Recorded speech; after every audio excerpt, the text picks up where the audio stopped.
A graça e a paz do Senhor Jesus Cristo. Nós vamos meditar na palavra cujo tema você está encontrando aí na tela, o reino reinando, ainda em Lucas, né? Continuamos em Lucas, mas hoje nós temos Lucas capítulo 4, leremos os versículos 31 a 44, logo após a leitura nós vamos estar orando, você está aí já vendo a página anunciada, o texto anunciado na página, então você já pode abrir sua Bíblia. Logo depois da leitura estaremos orando e aí sim, considerando a palavra sobre este texto que temos para esta tarde. 4 de 31 a 44 de Lucas, o texto diz: Então ele, Jesus, desceu a Cafarnaum, cidade da Galiléia, e no sábado começou a ensinar o povo. Todos ficavam maravilhados com seu ensino, porque falava com autoridade. Na sinagoga havia um homem possesso de um demônio, de um espírito imundo. Ele gritou com toda a força: Ah, que queres conosco, Jesus de Nazaré? Vieste para nos destruir? Sei quem tu és, o Santo de Deus. Jesus o repreendeu e disse: Cale-se e saia dele. Então o demônio jogou o homem no chão diante de todos e saiu dele sem o ferir. Todos ficaram admirados e diziam uns aos outros: Que palavra é esta? Até os espíritos imundos ele dá ordens com autoridade e poder e eles saem. E a sua fama se espalhava por toda a região circunvizinha.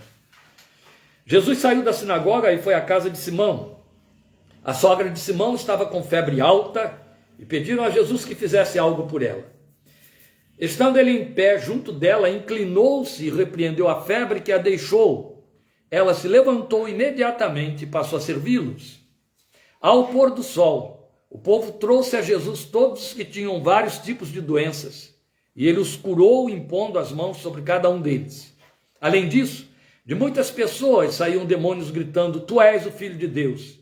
Ele, porém, os repreendia e não permitia que falassem, porque sabiam que ele era o Cristo. Ao romper do dia, Jesus foi para um lugar solitário. As multidões o procuravam, e quando chegaram até onde ele estava, insistiram que não as deixasse. Mas ele disse: É necessário que eu pregue as boas novas do reino de Deus noutras cidades também, porque para isso fui enviado. E continuava pregando nas sinagogas da Judéia. Pai, nós te bendizemos com gratidão em nossos corações por este momento santo, especial e solene, no qual nós paramos diante da tua palavra sagrada. Ela tem sido observada de forma rara nos últimos dias, no meio do teu povo, às vezes apenas por acidente, mas continua por tua graça e misericórdia, sendo esteio da nossa fé, sendo fonte geradora e sustentadora dela, sendo a razão do nosso encontro, e queremos que ela tenha proeminência, primazia plena na realização, na realidade do culto desta tarde, e pedimos que por ela nos fales de perto, nos ensines, abras os olhos do nosso entendimento espiritual, abras a sensibilidade do nosso coração para recebê-la, para agasalhá-la e deixar que ela produza as respostas para as quais tu a tens enviado ao nosso encontro, porque nós cremos firmemente, nós cremos de forma reverente que tu a tens enviado ao nosso encontro, passo a passo, a um propósito teu, respeitamos este teu propósito, olhamos para ele com temor e tremor, aguardando no Senhor que tu obtenhas as respostas que tu esperas, pelo que nos tens convidado a esta palavra, porque, meu Deus, já há tantos anos, há 2 milênios, Tiago havia advertido a igreja que não deveria tratar a tua palavra como aquele que contempla no espelho o seu rosto natural e que depois vai e se esquece. E nós não podemos nos permitir fazer da igreja, da palavra de Deus na igreja, um ato de culto, um item dentro de uma liturgia, onde nós paramos para ouvir e acrescentamos informação à bagagem biblicista que trazemos conosco. Isso é minimamente, meu Deus, blasfemar de ti. Nós queremos que a tua palavra seja a razão para a qual tudo em nós converge quando paramos diante dela. Sem ela, a nossa vida simplesmente se perde, se desatina. Sem ela, a nossa fé esboroa. Sem ela, a nossa fé perde credibilidade. Nossa vida não tem resposta testemunhal que acompanhe uma transformação. Precisamos dela. Precisamos que ela reine. Precisamos que ela dite. Precisamos que ela encharque nossos corações do temor devido ao teu nome.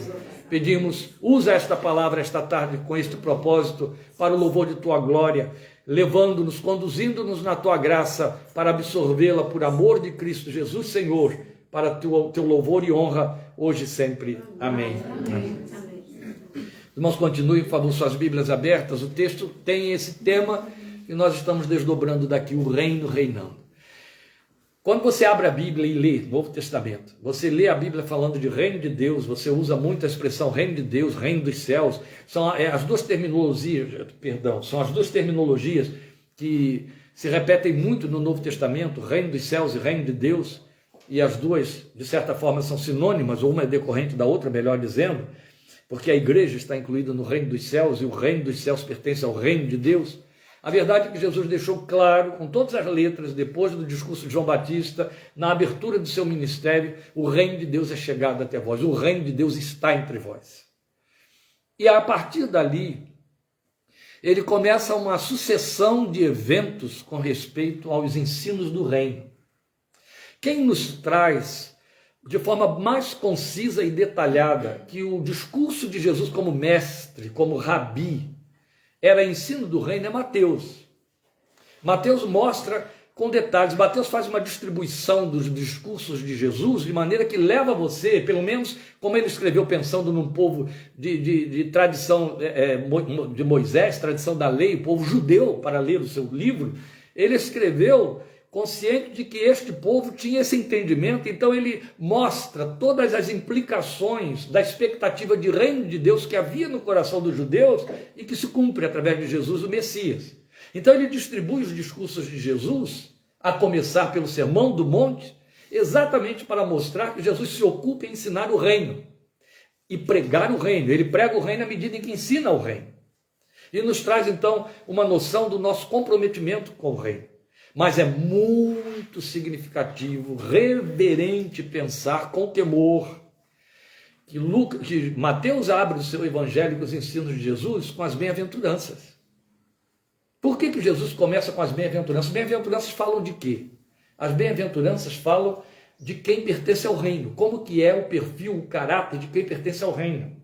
Não fala de um sonho, não fala de uma utopia. Jesus não pregou utopia. Se Jesus tivesse pregado utopia, o céu seria utopia. O céu é utopia para os romancistas, os líricos, para os incrédulos, os pagãos, não é? Só não é para o ateu, que não tem nenhuma perspectiva de céu. E para eles é utopia, para nós não é.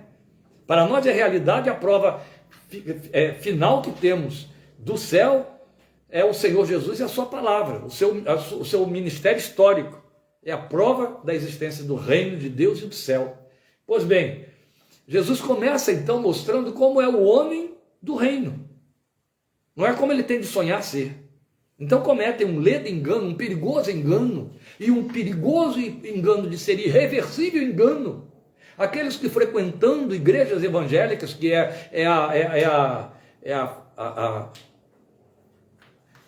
o canal de proclamação do reino dentro do cristianismo é a igreja evangélica se ocupa com a palavra de Deus, pelo menos houve um tempo que se ocupava, né? Com a palavra de Deus e pregar a palavra, ela é a agência do reino. Então quem transita por dentro das igrejas, se não cai em si para se dar conta de que o reino começa a ser anunciado pelo caráter do homem do reino, para entender e se ver ali, eu tenho que estar aqui, eu sou isso aqui, ou eu não pertenço ao reino, isso pode se tornar irreversível. Eu costumo dizer que a conversão impossível é a conversão do crente. Está lá escrito em Hebreus capítulo 6. Jesus evitava, e dizia isso com todas as letras, a gente aqui dá, para poder esclarecer, diz que era isso que estava por detrás, ele evitava que as pessoas experimentassem conversão psicológica, que é de que se encarregam quase todas as igrejas nos dias de hoje. Conversão psicológica acontece e é fácil. E a conversão psicológica é aquela em que a pessoa se converte ao discurso da igreja e à igreja, e não ao reino e ao espírito, que é o caráter do reino. E ouça, elas se tornam muito mais militantes da igreja do que os que nasceram de novo. Porque os que nasceram de novo não estão preocupados em defender nada, em defender causas. Eles são uma causa. Mas os que se tornam meramente evangélicos, eles se tornam religiosos.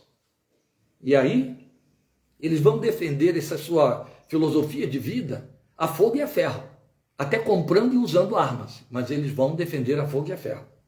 E aí vai valer qualquer coisa que favoreça, que corra nessa direção para sustentar e alimentar isso. Mas o homem do reino, que transita pela igreja, ele tem o perfil do que Jesus apresentou. Cada crente, cada um de nós, eu e você, deveria saber de cor cada uma das 8 bem-aventuranças. Se você quiser ficar com 7, pode ficar, não tem problema. Eu prefiro entender que ali tem 8. Cada um de nós precisa saber de cor e se questionar. Eu sou pacificador? Eu sou misericordioso? Eu tenho fome e sede da justiça? Eu sou humilde de coração? E vai por aí afora. Esse é o perfil do homem do reino. Então, quando Jesus começa a pregar, o que ele está mostrando é: eu estou te dando recursos para que você se transforme em homem do reino. Bem, e em outras palavras, para poder ainda, à guisa de introdução, colocar aqui o nosso tema, o que é o reino de Deus para o homem do reino? Lília começou o louvor aqui falando isso para vocês a respeito da palestra que ela esteve dando ontem para uma igreja do Rio, online. É o lar. O reino é o lar do homem do reino. E o que é o lar? Bem, eu escrevi isso tem uma semana, certo? A diferença entre lar e casa. Então vamos comparar assim. O que é a igreja? A igreja é a casa. E o reino é o lar. Geralmente o lar tem uma casa, tá certo? Estão me entendendo? Então você tem uma casa e você tem um lar. Você pode mudar de casa. De lar não pode. Então você pode levar o lar para outra casa. A igreja é a casa. Mas o reino que habita na igreja é o lar. Você não pertence à casa. Você pertence ao lar. Essa deve ser a minha 15ª casa. Mas o meu lar é um só há 32 anos. Sem falar no meu lar primário, para fazer 33, sem falar no meu lar primário, que já tinha 34. Em breve eu vou ter no novo lar, mais tempo do que o meu lar primário. Então observe a diferença. Quantas casas esse lar já ocupou? O reino pode ocupar casas diferentes. Eu mesmo, como homem do reino, já ocupei várias casas do reino. Mas o lar é um só. Então não podemos confundir. Porque eu não posso levar as marcas de uma casa. Eu só posso levar as marcas do reino. Por isso que o reino é o lar. Eu posso mudar de casa. E por isso também é que, dependendo da situação, o lar não se encaixa na casa. Não se adequa. E tem que mudar de casa. A casa não serve para o lar. Estão me acompanhando? Eu estou criando aqui uma metáfora, procurando ser o mais elucidativo possível. Então, com isso, eu estou dizendo a vocês, e tudo bem, estamos ainda em maio, né, na metade do mês, falando do mês do lar, para dizer que o reino é o nosso lar. É o lar que tem muitas moradas, que está preparada para nós, porque Jesus disse assim: vou preparar os lugares. Isso não quer dizer que o lugar ainda não está preparado, pelo contrário, Paulo deixou claro em 2 Coríntios capítulo 5, que já está prontinho, esperando por nós. Quem está atrasado somos nós, não é? O que ele disse em 2 Coríntios capítulo 5? Desfeita a casa desta nossa habitação terrena, temos de Deus uma outra. Ó, já está feita, temos, botou no presente. Eterna nos céus. Nosso lar é o reino. O reino tem um filho. Os filhos do reino têm um caráter do reino. Por que eu sei que eu posso visitar a casa do Assad e da Soraya, mas não pertencer ao lar deles? Porque a casa deles é acessível a mim. O lar não tem como. Eu trago meu lar dentro de mim, que tem sua própria marca diferente do lar deles. Então, quando eu os recebo na minha casa, eles estão entrando, trazendo o lar deles para dentro da minha casa, não para dentro do meu lar. Então, por exemplo, se eles estiverem muito felizes, muito alegres, e a minha casa estiver abatida, preocupada, a alegria deles não vai me fazer bem. Eles não vão poder viver a alegria deles dentro da minha tristeza e vice-versa. Então eles não podem trazer o lar para dentro do meu lar. Eles só podem trazer o lar para dentro da minha casa. E com isso estou ampliando a metáfora para que você entenda bem. O que este texto, que é histórico, que nos mostra os movimentos de Jesus, está mostrando para nós? Nos mostrando como que o reino reina. Jesus deixou claro que o reino está entre nós. É chegado a vós o reino de Deus, o reino de Deus está entre vós. Ele estava trazendo o reino. Mas quando ele sobe aos céus, ele leva o reino embora? Não. Por que ele não levou o reino embora? Porque a partir do momento em que você estiver num determinado lugar, você pode, por bom brasileiro que seja, por bom baiana que seja, boa baiana que seja, e você vai para Portugal, você vai chegar lá com cara de baiana e com cara de brasileiro. Pode falar com sotaque, pode botar as roupinhas semelhantes, mas tua fala te condena, teu jeito te condena, não tem jeito. Você leva o lar. O lar não está no estereótipo. O lar não está do lado de fora.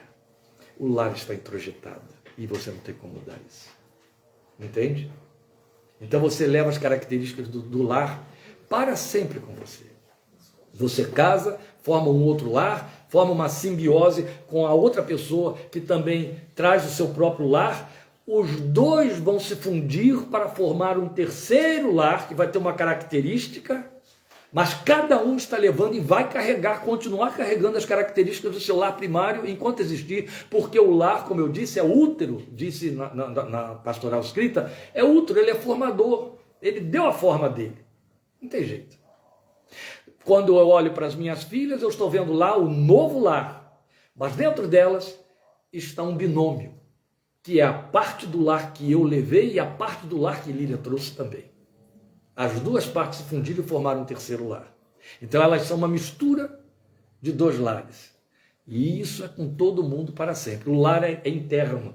Ele vai ditar sua forma de pensar, de se comportar, de ver a vida, de sentir a vida e de verbalizar.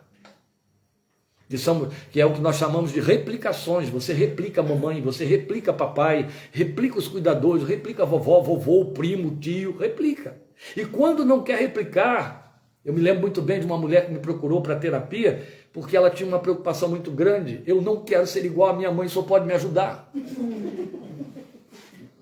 Eu falei, meio complicado, né? Ela já tinha 30. E é claro que eu não pude ajudá-la. Eu só pude ajudá-la a entender que ela teria de dar uma forma melhorada do que ela tinha herdado, querendo ou não. Falei, sua mãe está aí dentro. E por menos que você queira, você vai replicá-la vezes sem conta. Sem sentir e sem saber, ela vai sair. Ela vai sair. Seja a melhor mãe possível para seu filho. Seja o melhor pai possível para seu filho, porque é duro depois o outro ter que te aturar lá na frente, replicado, né? Bem, Jesus está justamente mostrando para nós como que o reino se manifesta. Quais são os movimentos do reino.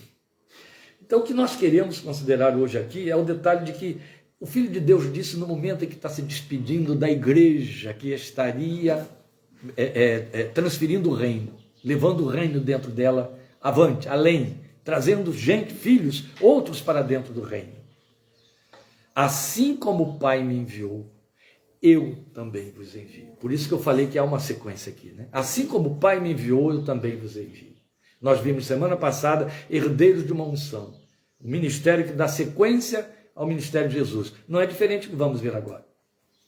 Como ele disse, assim como o Pai me enviou, também vos envio. Observem a última linha que você tem aí do versículo 43, que nós lemos aí. O texto diz, é necessário que eu pregue as boas novas do reino de Deus em outras cidades também, porque para isso fui enviado. Então aqui ele está mostrando que eu prego o evangelho do reino em outras cidades, que eu fui enviado para isso. Depois ele chega para mim, para você e diz, e como eu fui enviado, assim também eu envio vocês. Se formos aqui de trás para frente, já começamos por aqui. Necessário é que eu pregue as boas novas do reino de Deus em outras cidades. Não é assim que você entenderia? Porque assim como o Pai me enviou, também eu envio vocês. Então vamos ver como é que o reino reina, como é que ele está reinando. Porque, veja bem, O reino tem uma expressão escatológica, o reino fala dos fins dos tempos, o reino fala daquilo que vai acontecer no nosso futuro. Que o que estamos vivendo hoje é um futuro realizado da igreja do passado. Então nós hoje somos a realização escatológica das promessas, das profecias e da esperança das gerações que nos precederam. Mas ainda temos um futuro. E esse futuro é a escatologia, é a profecia do futuro, do que vem lá adiante. O reino tem a máxima profecia escatológica, que é a que diz que Jesus virá. Ele vai voltar visivelmente a este mundo.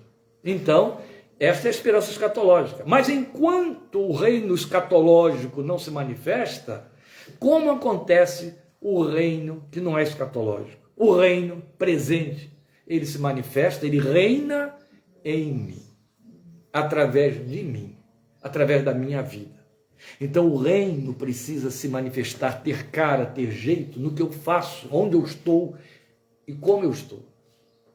Esta é a razão porque não pode haver uma disparidade entre o que eu faço e sou e o que o reino é. Se eu pertenço ao reino, eu só posso agir como sendo do reino. Onde quer que eu vá, e até o último dos meus dias, enquanto eu usar uma carteirinha qualquer de identificação, estará lá o nome de quem me formou. Filho de, não é assim? Filho de, já morreram há trocentos anos, mas eu continuo sendo filho de. É isso. Eu posso até negar. Pedro tentou fazer isso, né? Mas eu tenho os documentos que me denunciam, e quando todos queimaram meus documentos, ou eu fizer uma plástica mudando tudo, a forma do nariz, da testa, do olho, da orelha, seja lá do que for, eu vou abrir a boca. Eu vou replicar de alguma forma no meu comportamento. Haverá até aquele mais atrevido que vai dizer: gente, você está me lembrando de alguém? Sim, é seu pai. Você está me lembrando de alguém? É sua mãe.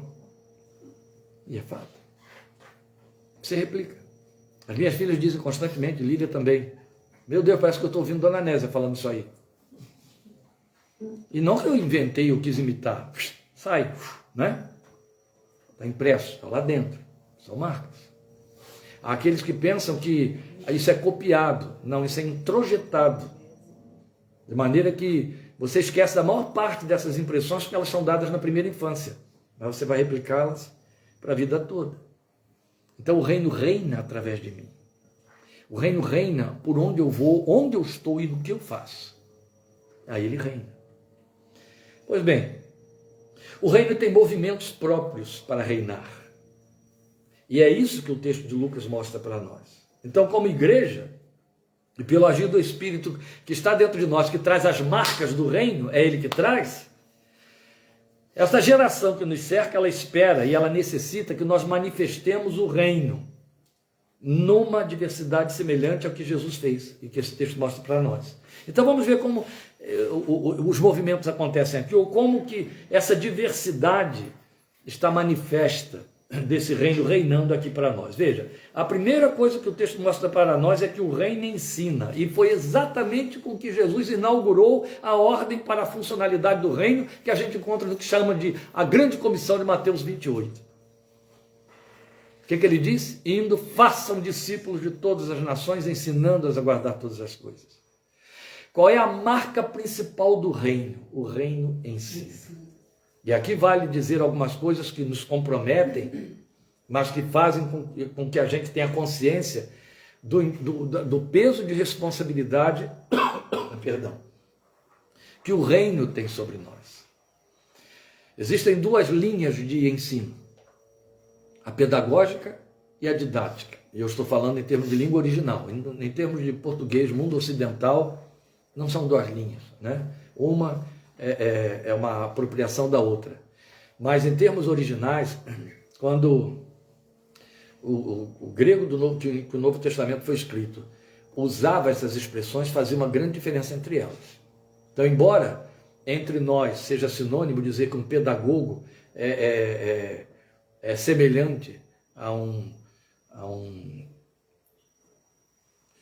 alguém que é um professor, a Bíblia falava de forma muito diferente, usava palavras muito diferentes de didática e pedagogia. Um didata, a gente diz, é sinônimo de um pedagogo. No Novo Testamento, não. São formas diferentes de fazer a mesma coisa, mas uma com mais comprometimento do que a outra. O pedagogo é o único que tem discípulo, o didata não tem. Entende? Jesus era pedagogo e o Evangelho nos mandou ser pedagogos. Fazer? Só quem faz discípulo é pedagogo. E em que reside a diferença? Bem, a diferença reside no fato de que o didata, ele ensina coisas. E o pedagogo, ele vivencia coisas para que você aprenda. Por isso é que ao pedagogo cabe o título de mestre. Então, ao didata cabe o título de professor. Ele ensina teorias, mas o pedagogo não. Ele vive as teorias. E aí você aprende com o que ele é e como ele faz. Tanto é que na antiguidade, especialmente na Grécia Antiga, o pedagogo levava os discípulos para morar com ele. Como é que Jesus fez? Isso. E tiveram que deixar barcos, etc. E deixar o que mais que ele disse? Pai, mãe, filhos, por amor a mim. Jesus era pedagogo. Por isso, mestre, rabi. Jesus era pedagogo. Ele ensinava com a sua vida. Eles tinham que conviver com ele para aprender. Aprender de mim. Ele não disse comigo. Com o didata você aprende. Com o pedagogo, do pedagogo você aprende. As preposições são diferentes. Entende? Então ele disse, aprendam de mim e não comigo. Para aprender dele, tem que estar com ele. E a igreja foi estabelecida como um corpo de pedagogos. Meus irmãos, um parênteses que vai incomodar quem está aqui na telinha me ouvindo, vai incomodar vocês também, mas a gente tem que cair, não é? Ter choque de realidade em termos do evangelho, não é? Eu tenho dito uma coisa que eu repito aqui, viu, meus irmãos? Vou dizer isso para vocês, não estou ofendendo ninguém não, estou esclarecendo. É muito fácil ser evangélico. É muito fácil ser crente. Especialmente, cada vez está mais fácil. É muito fácil ser membro de igreja. Muito fácil. Difícil é ser discípulo de Jesus. Muito difícil. Não é para qualquer um. Tem que nascer de novo. Tem que ser eleito. Aí, se não for, pode se esforçar muito, vai ficar até muito bonitinho, muito crentinho. Mas não vai conseguir passar de um apologista, não vai deixar de ser alguém que o máximo que pode fazer é uma didática, mas não uma pedagogia. De jeito nenhum. Eu posso repetir como um papagaio terminologia bíblica, dizer jargões, sair para a rua fazendo passeatas e jogando verbetes bíblicos, escrevê-los no meu carro, na porta da minha casa. Nada disso será expressão de verdade ou de realidade espiritual crível. De jeito nenhum. Então, a primeira coisa que o reino faz para reinar é ensinar. É a primeira coisa. Ensina com a vida. Ensina com comprometimento de vida. E quando você ensina, você não ensina apenas mostrando o que está certo. Você aponta o que está errado para que pare de ser vivenciado. É desse jeito. Por isso é que a profecia, que é o veículo de ensino, a Bíblia diz que ela tem essas características. Ela consola, ela exorta e ela edifica. Então ela consola, ela faz o acolhimento, ela exorta, ela derruba a construção que está mal feita e ela edifica, ela constrói, depois do que foi derrubado, o prédio novo. E é assim que ela faz. Então, o compromisso do reino é ensinar. E é interessante que o versículo 32 diz assim para nós: todos ficavam maravilhados com o seu ensino, porque falava com autoridade. Começou a ensinar o povo, disse o versículo 31. E o versículo 32 diz: todos, os que recebiam, os que não recebiam, todos ficavam maravilhados com o seu ensino, porque falava com autoridade. E autoridade, quem é que tem autoridade? Quem tem autoridade é quem tem muito conhecimento teórico? Não. Especialmente nas áreas de humanas, quem tem conhecimento teórico, o máximo que ele pode fazer é dar a você uma didática. Nós fazíamos, na faculdade de psicologia, uma diferenciação muito grande entre professores e professores. Nós tínhamos professores que, com muita honestidade, se apresentavam e diziam: não clinico, não tenho clínica. Havia outros que diziam: nunca fiz clínica. E ele dizia isso por quê? Para se proteger, do tipo: não me peça exemplos de nada, não peça que eu resolva as coisas que você vai me trazer, eu não tenho experiência.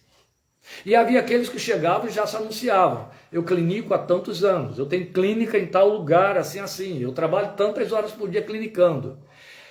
A comparação entre a aula deste e a aula do outro era... E não vou esconder de vocês. Quem você acha que a gente preferia ouvir? É evidente. Ele falava com conhecimento de causa. Se falava com conhecimento de causa, ele tinha autoridade. Entende? Verbalizar a Bíblia é para qualquer um. Mas ter autoridade para ensinar a palavra de Deus é para muitos poucos. É preciso viver aquilo que você está dizendo. Ela tem que ser prova na sua vida, senão alguém vai te dizer com todo direito: médico, cura-te a ti mesmo. Ter saídas tangenciais, usando verbetes bíblicos, meu Deus, como é fácil fazer isso. Mas poder afirmar, é assim, e não é porque eu creio, é porque eu vivo, e eu dou prova de que vivo, aí o nome disso é autoridade. Então você percebe que esta gente que correu para ouvir Jesus, se vocês sabem onde ele estava ensinando, ele estava dentro de uma sinagoga. Quem fala dentro de uma sinagoga é rabi. Quem fala dentro de uma sinagoga é mestre. Qual foi a diferença que o povo anunciou que viu entre ele e os demais? Que palavra é esta? Porque ele fala com autoridade. Os outros também falam. Mas é diferente. Os outros falam como didatas. Ele fala como um pedagogo. Ele tem autoridade naquilo que ele fala. E foi dando prova da autoridade que tem. Então a primeira coisa que se impõe para que o reino seja reino e reine através de mim e de você, é que eu seja um instrumento de ensino com autoridade. Eu tenho de ensinar, e com a minha vida. Volto a dizer, gente, eu estou batendo muito nessa tecla, porque se minimamente você então fixar isso, ganhamos aqui a nossa ministração. É fácil fazer pronunciamento bíblico em qualquer lugar e para qualquer um. Ter saídas em cima de textos bíblicos em qualquer lugar e para qualquer um. E até é necessário que conheça. Quando você tem autoridade, o conhecimento teórico não conta. De jeito nenhum. E aí, tudo vai mudar. E a autoridade não é porque eu sou escolado na letra da Bíblia. A letra mata. A autoridade vem porque eu vivo o que ela ensinou. Ela é uma verdade dentro de mim. Ela é uma realidade dentro de mim. Aí ela forma essa combustão que sai. E aí eu ensino com a minha vida. A forma mais eficaz de um pedagogo ensinar é não apontando, isso aí está errado. É não se permitindo fazer o que está errado. Devo repetir?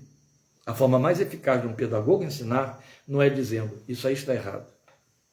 É não se permitindo fazer. A primeira linha de acerto na pedagogia é não vou fazer o que o outro não deve fazer. E qual é a segunda? Eu vou fazer o que ele tem de fazer. Então eu não vou dizer para ele como fazer. Eu vou mostrar para ele como se faz. Isso faz diferenças abissais dentro de casa, no lar, no trato com o cônjuge, no trato com os filhos, no ambiente de trabalho, onde é mais difícil ser pedagogo, né? Em todos os lugares. Para não cair naquele velho jargão desdenhoso que diz, faça o que eu mando, mas não faça o que eu faço. Isso é o pior desdém que pode haver com respeito à autoridade de alguém. Logo depois você vai ver, e é muito importante que você perceba que há uma decorrência, os versículos 33 a 36 mostrando como que o reino reina, o reino liberta. Presta atenção nisso aqui. Na sinagoga havia um homem possesso de um demônio. Estava onde? Dentro da casa, da escola. Certo? Na sinagoga que ele estava. Na sinagoga havia um homem possesso de um demônio, de um espírito imundo. Ele gritou com toda a força, que queres conosco, Jesus de Nazaré? Vieste para nos destruir. Sei quem tu és, o Santo de Deus. Jesus o repreendeu e disse, cale-se e saia dele. Então o demônio jogou o homem no chão diante de todos e saiu dele sem o ferir. E aí o versículo 36 diz assim para nós, Todos ficaram admirados e diziam uns aos outros: que palavra é esta? Até os espíritos imundos ele dá ordens com autoridade e poder, e eles saem. Ora, que palavra é esta? Porque é uma decorrência do ensino. Eu já falei da autoridade. Para libertar é preciso ter autoridade. É evidente que a gente faz uma leitura condicionada às nossas experiências de origem pentecostal, em que libertação, ainda mais que o texto está mostrando isso aqui também, libertação está diretamente associada à ideia de alguém possesso, oprimido, uma operação maligna. No caso aqui era. Mas Jesus generalizou quando ele falou para um grupo enorme de pessoas, entre as quais não havia ninguém possesso. Um versículo que hoje a gente recita com cautela, não é? Para que ele volte a ter aroma do reino. Conhecereis a verdade e a verdade vos libertará. Quando Jesus falou isso, ele não falou para ninguém possesso. Mas deixou muito claro que eles estavam necessitados de serem libertos. Então o ensino tem o compromisso de libertar. Quando eu ensino, eu estou comprometido com a autoridade do que eu ensino a operar libertação. Então eu estou levando o que liberta? A verdade. A verdade é a cartilha do meu ensino, para poder libertar. Pois bem, é um leque muito amplo. Nós estamos aqui com a última expressão da libertação, que é uma opressão maligna visível. Havia um demônio atuando numa pessoa que se apresentou. Foi ele quem se denunciou. Foi ele quem gritou no meio de todos: que queres aqui? Queres nos destruir? Isso aqui dá margem, gente, para muita elucubrações e considerações pesadas. Porque quando o demônio diz assim: que queres conosco? E o texto diz que era um demônio, mas ele se pronuncia falando no plural, ele está falando em caráter representativo. Só que ele falou aonde? Onde ele estava? Dentro da sinagoga. Coisa séria, não é? Você veio nos incomodar onde a gente estava tão bem instalado. Você quer nos destruir? Você veio estragar a nossa brincadeira. A gente estava tão bem aqui. Todo sábado a gente sentava aqui para ver essa gente jejuar, ler a lei de Moisés, gritar o Shema. E a gente gostava tanto disso. Agora você vem e bagunça com tudo, quer destruir tudo isso aqui que a gente estava alimentando tanto tempo. Ai, pastor, para de ser sarcástico. Não vou parar não, gente. Não vou parar não. Ah, porque era uma sinagoga. Cuidado, os judeus têm todo o direito de te dar uma bordoada aí, para você dizer isso. É muito comum você encontrar esses demônios dentro de várias igrejas, não é? Incomodados em determinados momentos.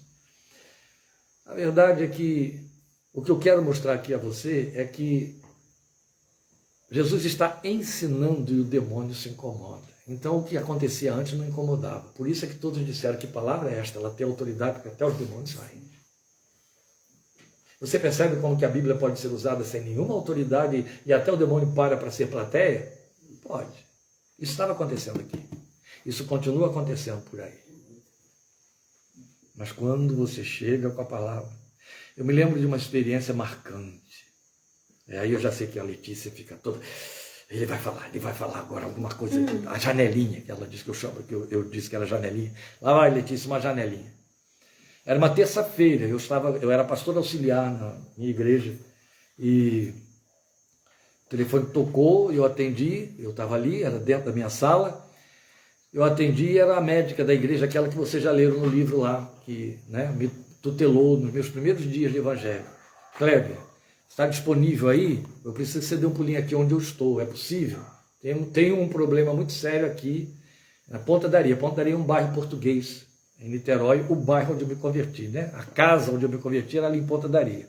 E era justamente a casa de uma portuguesa mesmo, onde ela foi como médica para atender uma sua ex-paciente a quem ela não via há 25 anos. Ela já era uma médica veterana. E quando ela chegou lá, ela se deparou com um caso de demônio. Aí ela me diz isso por telefone. Penso que o que eu tenho aqui é possessão demoníaca. Me chamaram para atender uma ex-paciente de 25 anos que está muito idosa, está na sala, não ocupa mais o quarto há 2 meses, ela foi dizendo tudo no telefone, está na sala, não ocupa mais o quarto há 2 meses, desceram com a cama para a sala, para que ela pudesse ocupar a cama. E eu vim aqui porque o marido lembrou da antiga médica, né? E quem sabe ela pode descobrir qual é o problema. Cheguei aqui, eu tenho certeza que o que eu tenho aqui na mão é demônio. Você pode vir aqui me ajudar a orar? Eu estou indo. Aí, saí dali imediatamente, fui. Era até o carro dela que ficava comigo. E eu peguei o carro, ela não dirigia, e toquei para lá. A casa, ela ficava assim. Sabe aquelas casas que você vê em alguns filmes americanos? Que estão todas no mesmo nível, a rua está cá embaixo, tem aqueles degraus na porta, era assim a casa dela. Então era os degraus da porta que morriam num pedaço da calçada que corria até o portão. Então tinha o portão, um pedaço de calçada, as escadas e a porta para você entrar, que era a porta da sala onde a tal cama estava. E aí eu cheguei no portão, eles já estavam me esperando, e toquei a campainha, foi só isso que eu fiz. Quando eu toquei a campainha, eu escutei a voz de uma mulher idosa gritar lá de dentro: volta, eu não quero você aqui, quem te chamou aqui? Você não vai entrar nesta casa. Eu já gritei dali onde eu estava: quando eu chegar aí, não quero te achar mais, você vai sair em nome de Jesus. Gritei da rua, uma coisa de doido mesmo, viu? Eu não sabia com quem eu estava falando, mas eu sabia que quem falou lá dentro falou comigo, então eu respondi do lado de cá. Eu vim aqui em nome do Senhor Jesus, quando eu entrar aí, não quero te ver mais aí. Você vai sair dela em nome de Jesus. Pronto. Não precisava procurar ver se tinha demônio ou não tinha. A médica estava absolutamente certa. E aí, uma mulher assustada, que era a cunhada dela, abriu a porta. O senhor que é o pastor? Eu falei: o próprio. Pode entrar, pode entrar. Aí abriu o portão, eu entrei, e lá estava uma mulher em cima da cama, uma senhora idosa, batendo a cabeça de um lado para outro. Eu fui chegar e disse: tem mais gente aí? Vai saindo, em nome de Jesus. Em nome de Jesus, vai saindo, 1 a 1. Sai, sai, sai. Vai saindo, em nome de Jesus. E ela fazia convulsões e aquilo ia embora. Saída pela boca. Ela fazia gesto de vômito, gesto de vômitos. Quando pararam os vômitos, o estômago que subia e descia, parou, porque eu tinha posto a mão em cima do estômago dela. Aí eu não vou citar aqui o nome dela, eu já estava sabendo, né? Me disseram o nome. Aliás, eu perguntei à cunhada dela na porta. E aí eu falei com ela: dona fulana, tá bem? Ela olhou muito enjoada, muito enjoada. Eu falei: quer vomitar mais? Ela não tinha vomitado. Eu disse: eu quero vomitar. Aí eu falei para a médica: alguma coisinha que possa ajudar ela a vomitar. Ela disse: para já. Aí foi lá para dentro da casa e voltou com um negocinho, deu para a mulher. Levantamos a mulher que não saía da cama, foi ao banheiro, vomitou o que tinha no estômago, voltou, sentou. Bem, eu batizei a mulher depois, meses e meses depois. Era analfabeta de pai e mãe e quis aprender a se alfabetizar. Era muito rica, contratou uma professora que ia todos os dias para dentro da casa dela. Ela queria aprender a Bíblia. Vocês já leram num dos meus livros a história dela. Só para poder ler Bíblia ela aprendeu a ler. Ela morreu lendo, evangelizando, levou o irmão dela à conversão, a família, marido, etc. Uma coisa muito linda. Morreu alguns anos depois, né? Eu já não era mais pastor naquela igreja quando ela morreu. Nós fui lá visitá-la a poucos minutos da sua morte.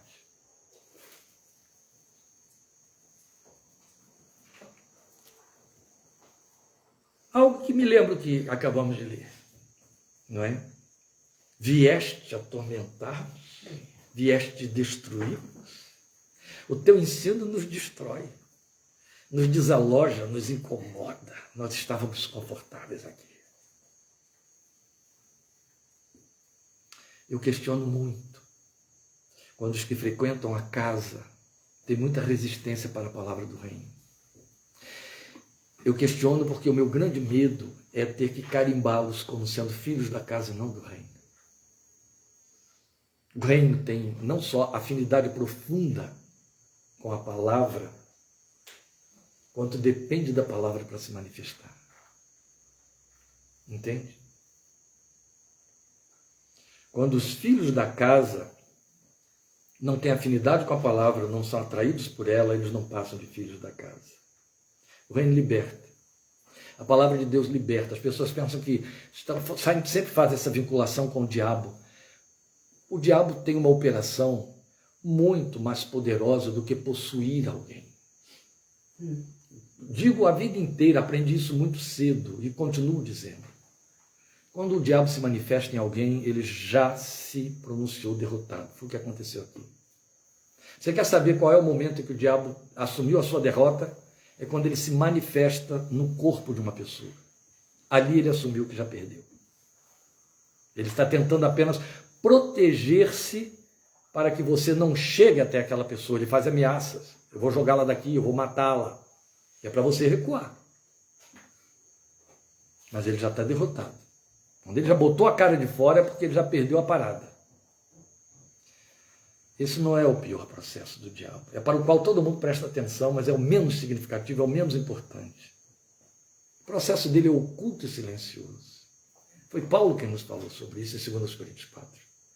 O Deus deste século cegou o entendimento dos incrédulos para que não obedeçam ao Evangelho de Cristo. Aí se você junta isso em Romanos capítulo 1, pastor, para, você está indo longe demais, e pior que eu vou estar passando da hora mesmo, vou fazer muita gente aí perder culto nas casas. Então, é muito sério, porque quando você ouve que o Deus deste século cegou o entendimento dos incrédulos para que não obedeçam ao Evangelho de Cristo, e você lê Paulo dizer em Romanos capítulo 1, que nós fomos chamados, escolhidos, eleitos, chamados para a obediência da fé. Se a mente está fechada para não obedecer ao Evangelho, não houve chamado ali. Então aquele frequentador da casa, ele é um incrédulo cuja mente Satanás ainda mantém cativa. Por isso é que com a mesma e pelo mesmo canal com que ele recebe a pregação da Bíblia, ele recebe as outras pregações. E até faz seleções. Quando você ensina, a primeira coisa que você tira da mão de Satanás é a mente daquele que ele mantém cativo. O mesmo Paulo vai dizer isso para nós em 1 Coríntios 10, em 2 Coríntios 10. Ele diz que Deus nos deu poder para desarmar toda a fortaleza mental e falácia do maligno. São as armas com que ele nos revestiu. E essa arma é a sua palavra. Derrubar as fortalezas de Satanás. Na mente, o Deus deste século cega o entendimento. E aí quando você entra com a palavra de ensino, você derruba essa opressão.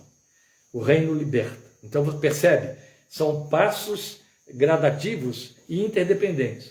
O reino ensina, e porque ensina ele liberta, e porque ele ensina e liberta, ele cura. É o que você tem nos versículos 38 a 40. Eu nem vou voltar à leitura do texto, porque é um texto tão conhecido dos crentes, não é? A cura da sogra de Pedro, que vira piada em seminário. A cura da sogra de Pedro.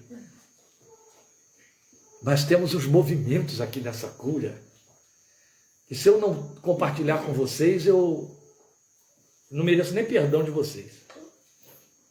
A maneira como a cura ocorre. Você vê que há um sucedâneo, ele sai da sinagoga depois que aquele homem é liberto, né? E as pessoas se admiram, até os espíritos imundos, a eles ele dá ordens com autoridade e poder, e eles saem. Aí o texto diz, saiu da sinagoga e foi à casa de Simão, casa de Pedro. Quando entra na casa de Pedro, a sogra de Simão estava com febre alta. A pergunta que as pessoas fazem entre linhas, onde estava a esposa, né? Porque quem teve que servir depois de curada foi a sogra. A coitada estava cuidando de filhos em algum lugar ou trabalhando, né? Mas a verdade, a Bíblia nunca diz que Pedro teve filho. Mas que a mulher dele não estava em casa, não estava não. De jeito nenhum. Porque quem estava em casa estava doente, e quem estava doente foi curado, e quem foi curado é que serviu os homens que entraram lá. E é evidente que Pedro, entre os outros, levou aquele rabino à sua casa para servi-lo. Chegou lá, deu um azarão. Porque os homens, lembrem bem, os homens judeus daquele tempo não pegavam água e não preparavam alimento. Então, isso era tarefa precípua da mulher. Pedro ficou atrapalhado, né? Como é que vamos resolver essa encrenca agora? Aí Jesus resolveu. Como Jesus resolveu? Alguém chegou e comunicou a ele. A sogra de Simão estava com febre alta. Todos os comentaristas dizem uma coisa que é importante, que eu tenho que compartilhar com vocês. O registro feito por Lucas, a sogra de Simão Pedro estava com febre alta. Alguém diria, como que ele botou febre alta se ele não estava lá, porque Lucas só foi aparecer em Listra, em Derbe, no ministério de Paulo, lembrem disso. Então, dezenas de anos depois, Lucas nunca viu Jesus, não é? Mas como foi que ele disse que a sogra de Pedro estava com febre alta? Ele usa uma palavra que só pode ser traduzida por febre alta. Ele era médico. Então ele sabia que aquela informação que ele recebeu significava que aquela pessoa estava ardendo de febre, de cama. E o texto diz que essa mulher estava na cama. E é aí que eu vou falar a você da questão dos movimentos da cura. Porque de igual maneira a gente vai para dentro dos nossos clichês pentecostais, né? Libertou, então expulsou demônio. Curou, saiu dando saúde a quem estava aleijado, cego, torto, né? Curou de dor, curou do tumor, curou. Tudo isso faz parte da cura. Mas a cura do reino, o reino quando se manifesta para curar, ele tem um movimento próprio. E eu vou dizer aqui, com toda a liberdade, com todos os desconfortos que eu vou causar, o movimento próprio da cura do reino não é marcando uma reunião de cura e libertação tal dia da semana, em tal hora. Nessa bate-hora, nesse bate-canal, Jesus vai passar e vai curar. Isso não é... o movimento de cura do reino não é chegar e jogar, como quem joga uma energia saída pelas pontas dos dedos, num salão de culto e cura! Está curado, recebe a cura e está curado. Deus meu, isso é circo, isso é movimento circense que as igrejas fazem, impiedosas, muito cheias de boas intenções. A verdade é que a cura do reino não acontece sem um envolvimento direto e pessoal. Nunca aconteceu. Quem é o preconizador da cura? Cumprindo a unção profetizada em Isaías 61, como ele citou ali na sinagoga. Hoje se cumpriu esta palavra diante de vossos olhos. O Espírito do Senhor Deus está sobre mim, pelo que me ungiu para curar. Jesus. Você só tem 2 incidentes em que Jesus cura com um recado que ele manda. Mas ao curar com o recado que ele manda o recado através do intermediário por quem se compadeceu, e foi pela compaixão ao intermediário que ele produziu a cura remota. Entende? A libertação da mulher, da filha da mulher que estava endemoniada, e a cura do servo do centurião. Foi por compaixão para com a mulher, e foi com compaixão para com o centurião, cuja fé ele elogiou, um e outro, que ele curou remotamente. De resto, todas as curas exigiram um envolvimento particular e pessoal. Mas o que eu quero chamar a sua atenção é que Jesus coreografa aqui esse movimento para nós, que ele vai repetir ao longo do seu ministério. Aqui está no início. Sempre ele se aproxima do enfermo e põe a mão sobre ele, fala com ele, trata com ele. Em alguns lugares ele o separa de dentro da multidão e leva a parte consigo e ali executa a cura. Sempre. Ou é tocado pelo doente, como a mulher que tinha um fluxo de sangue. Mas a verdade é que é um movimento pessoal, e é belíssimo quando você lê em João capítulo 9, como ele faz com aquele paralítico que estava paralítico há 38 anos. O texto diz que Jesus o viu e se moveu na direção dele, e foi exatamente até ele, e perguntou a ele se ele queria ali ser curado. Ele passa no meio de uma multidão em Jericó, há um cego à beira do caminho, e ele manda chamar o cego, manda chamar Bartimeu, lembram disso? E trazem Bartimeu, e Jesus fica cara a cara com ele. E aí você vai ter N outros registros de intervenções muito diretas, muito pessoais. Põe o dedo na língua, sopra na orelha, põe lodo nos olhos, ou impõe a mão, impõe a mão, impõe a mão. E o texto aqui de Lucas vai continuar para nos dizer que ele curou N pessoas aqui neste evento, impondo a mão, impondo a mão. O envolvimento é particular, é pessoal. Por quê? Porque continua sendo pedagogia. Entende? Continua sendo pedagogia. Mesmo porque, meus queridos, vamos lembrar que aquilo que vale para os dias de hoje muito mais do que naquela época, também acontecia naquele tempo. Muita gente sofria de doenças psicossomáticas. Por isso que Jesus sabia que tinha que ter uma proximidade, tinha que ter um contato particular e pessoal, um acolhimento, para que a cura acontecesse. Porque a doença estava com manifestação física, é bom que se saiba disso, não é? As doenças psicossomáticas, elas têm realidade física. Elas geram tumores, elas geram deformidades, elas geram inflamações, elas geram paralisias. Mas o emocional foi quem produziu tudo aquilo. Está na alma. Está na alma. É bonito quando ele vai curar aquele mudo, surdo, que ele grita, abre-te. Aí o homem fala, abre-te. Isso é verbo que se usa para um mudo? O que você diz para um mudo? Fala. Mas ele diz o quê? Abre-te. Isso é muito belo, não é? Vamos aprender nessas leituras aqui o que o Evangelho está nos ensinando de forma muito consistente. O que ele faz com a sogra de Pedro? É muito bonito. Gente, agora eu sou obrigado a ler, né? Estando ele em pé junto dela, qual é o movimento que o texto está nos mostrando? Ele está onde? Junto dela. E como é que ele está? Em pé. Ela estava onde? Deitada. Na cama. Ó, estando ele em pé junto dela, o que ele fez? Inclinou-se. Aí o que acontece com ela? Ela se levantou imediatamente. Olha a inversão de movimentos aqui. O sanador, aquele que tem a cura para dar, ele se curva. O curado ocupa o lugar que ele ocupava, ocupa a posição que ele tinha. Isso aqui é muito mais do que nos ensinar que houve o desaparecimento de uma febre, que a temperatura corporal caiu. É muito mais do que isso. O que o texto está dizendo é, eu curo você com a saúde que eu tenho. Eu te trago para a posição que eu ocupo. Você sabia, não sabia, e se sabia, vai reforçar, quando Paulo diz para nós que Deus nos salvou quando nós estávamos fracos. A palavra que ele usa para fracos significa, ao mesmo tempo, éramos pecadores e estávamos doentes. Por isso que ele usa a palavra fracos. Está em Romanos, capítulo 8. Deus nos salvou quando nós éramos fracos. A Bíblia me manda ser fraco, então temos uma contradição aí, não é? Quando sou fraco, então é que sou forte, não é assim? Dá esforço ao cansado, renova as forças ao que não tem nenhum vigor. Diz ao fraco, esforça-te. Então, como é que a Bíblia diz que houve um tempo que eu era fraco e aí Deus me salvou daquilo? Era melhor ele me deixar na fraqueza, que ele quer que eu continue fraco depois.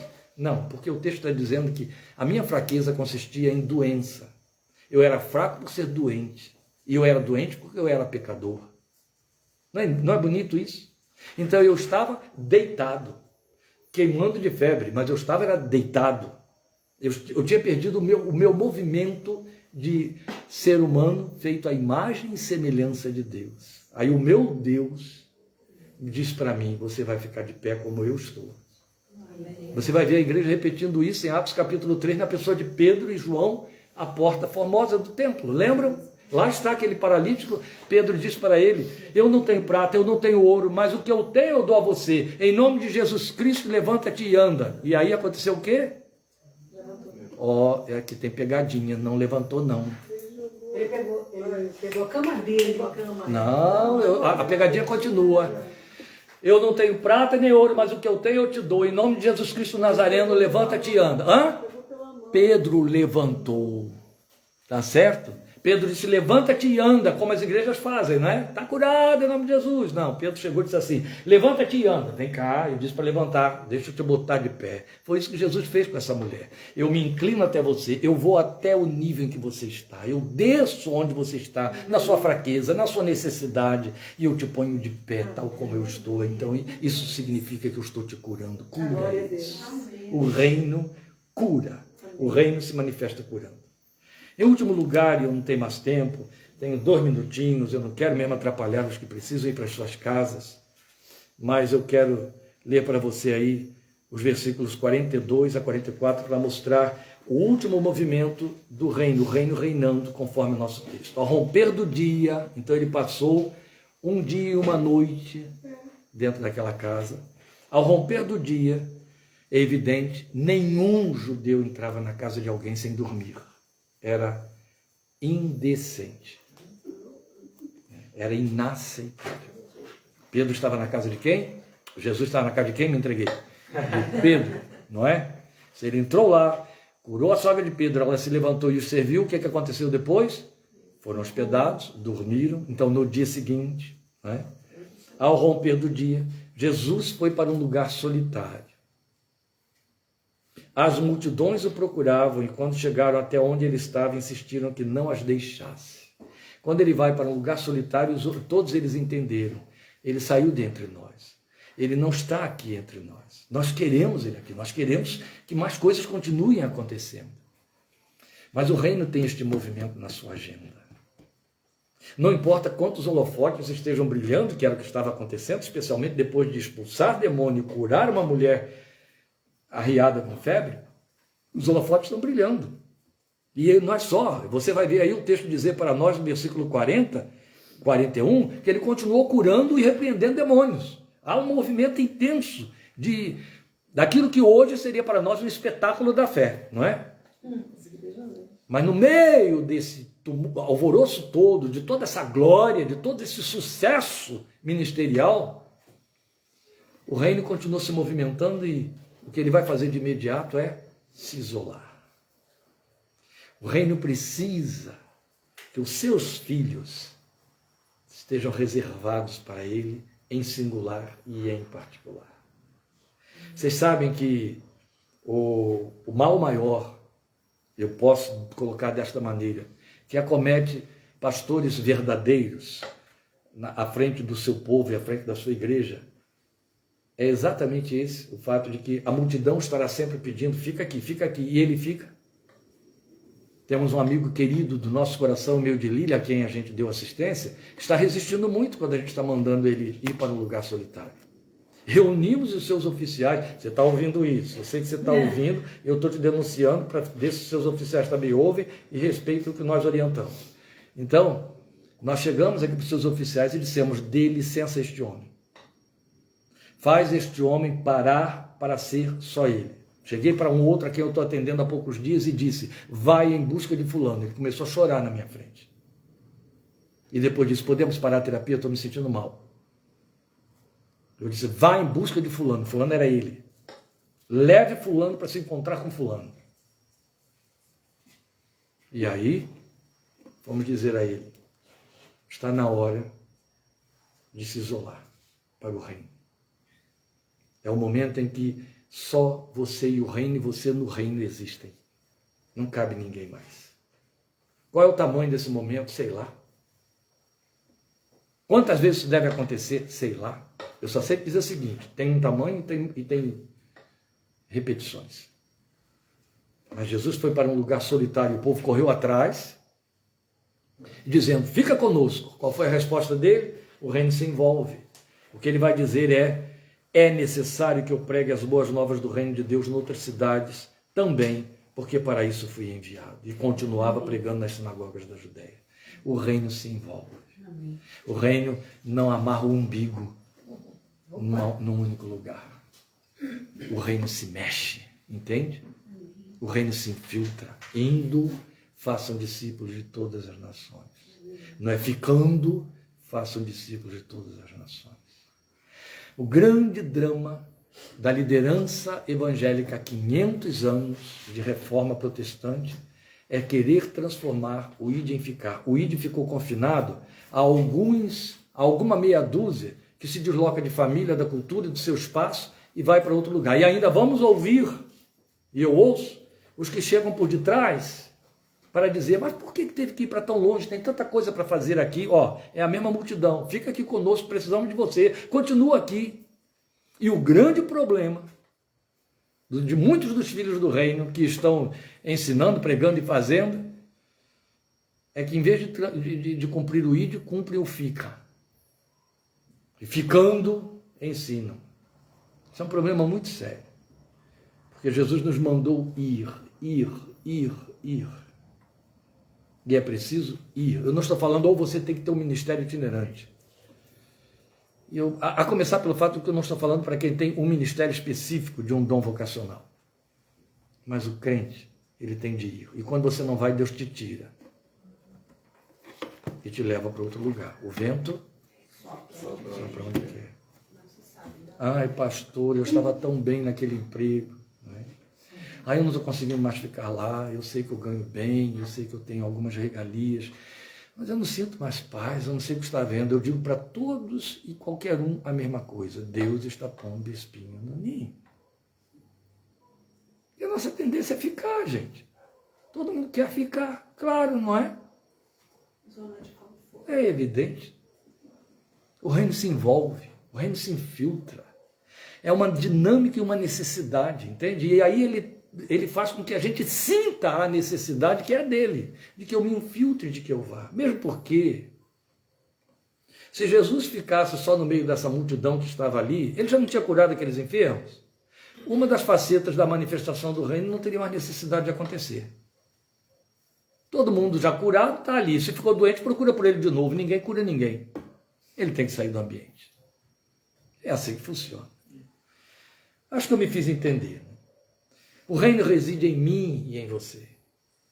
Mas o Filho de Deus deixou claro, e é com que eu encerro, e aí eu sei que de novo eu crio um desconforto, mas eu acho que é importante. Ele deixou claro, isso está em João 7,38, que o reino, que ali João define como o Espírito, é como uma fonte d'água que brotando jorra. Quem crê em mim, rios de água viva do seu interior fluirão. Não pode represar. E a pergunta que fica é justamente essa, né? Como está a fonte dentro de você? Está secando? Está sendo represado? Não flui? Nós temos que dar a Deus uma resposta a respeito disso aí. Amém? Estejamos juntos quarta-feira, em nome do Senhor Jesus, ouvindo esta palavra que Ele nos tem trazido, e aí entrando por Efésios capítulo 2, e também, domingo que vem, 17h30, todos os queridos que estão aqui conosco, obrigado por sua participação, mais uma vez, sua atenção e seu envolvimento conosco. Fica aí vendo o rostinho dos nossos irmãos, porque estamos indo para a nossa deliciosa mesa da comunhão. Viu, Rosa? Eu sei que você disse amém, glória a Deus, você está perdendo. Nós agora vamos comer dos meus pães, do que a Dulcineia trouxe, do que a Soraya trouxe. Nós vamos comer, Rosa, nós vamos comer uma comunhão gostosa, maravilhosa, que você está perdendo, que você ficou em claro. Tchau para você. Tchau.